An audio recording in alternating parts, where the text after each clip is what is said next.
Prosecutors in South Korea have raided the offices of electronics giant Samsung in Seoul. They're looking for links between the company and President Park Geun-hye's close friend Choi Soon-sil. Now, Choi was charged with fraud a few days ago. An investigation is underway into the president's role in an unfolding corruption scandal that has already cost two of her ministers their jobs. Well, Hahm is in Seoul with the latest. Good morning to you, Shane. So just tell us more. They're raiding Samsung now, of all places. What's going on here?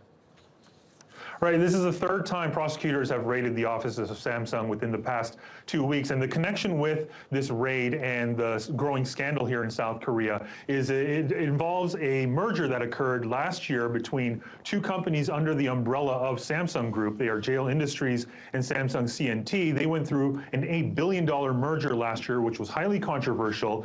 Many of the shareholders were against this. Now, the reason being the National Pension Service here in South Korea, which is one of the three biggest pension services in the world, has a stake in both countries. So prosecutors will be looking into whether this National Pension Service, which is a state-run company, had any influence in this merger deal with orders given from possibly the top, the presidential office there. And we already know that Samsung has been connected to money that's been flowing into two foundations that were connected with this personal confidant of President Park. And also in this latest growing scandal is the Justice Minister here just resigning this morning, as well as another senior presidential secretary under President Park Geun-hye. So, Shane, it's not just corruption and fraud that's going on here. There's also a case of monopolies taking place. Just how shaken is South Korean business by what's taking place currently?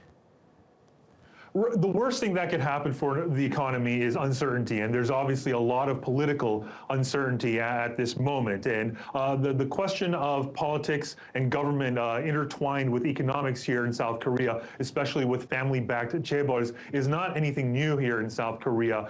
We've seen that in the past, up until the 90s. Also in the early 2000s, there was a presidential election funding scandal here. But over the past decade or so, there haven't been many scandals. So this is really coming to a big surprise to many South Koreans, because a lot of the corruption and the non-transparency in business and politics seem to have been cleared out. But this influence-wielding scandal involving a presidential confidant, a friend, acquaintance here, is really shocking to the entire country, and that's why you see these mass-scale demonstrations. And Shane, in a country like South Korea, where there is what's referred to as a shame culture in some respects, how is President Park able to stay in power? She has apologized, she's been very contrite, but she has said she wants to defend herself.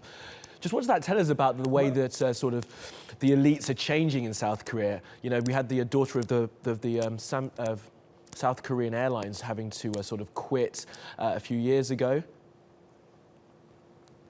Right. The question of governance with these family-run chaebols, these conglomerates, has been brought up in the past. And going back to the Samsung merger that I mentioned earlier with JL and Samsung C&T, a lot of that was to pave the way for the son of the current chairman of Samsung Group, Lee Jae-yong, to really pave the way for him to wield his power, because he is a controlling stakeholder in Samsung C&T. So this question of the family influence here in South Korea is nothing that hasn't changed here, although outside groups and investors like Elliott Management, a US-backed hedge fund, has been calling on Samsung Electronics to really diversify and be run under a de facto holding company here. So all of this will, if there's any silver lining to this scandal, it's that maybe companies will become more transparent in the future here in South Korea after something like this happening. Okay, Shane, I'm really interested to speak to you. Thanks for joining us.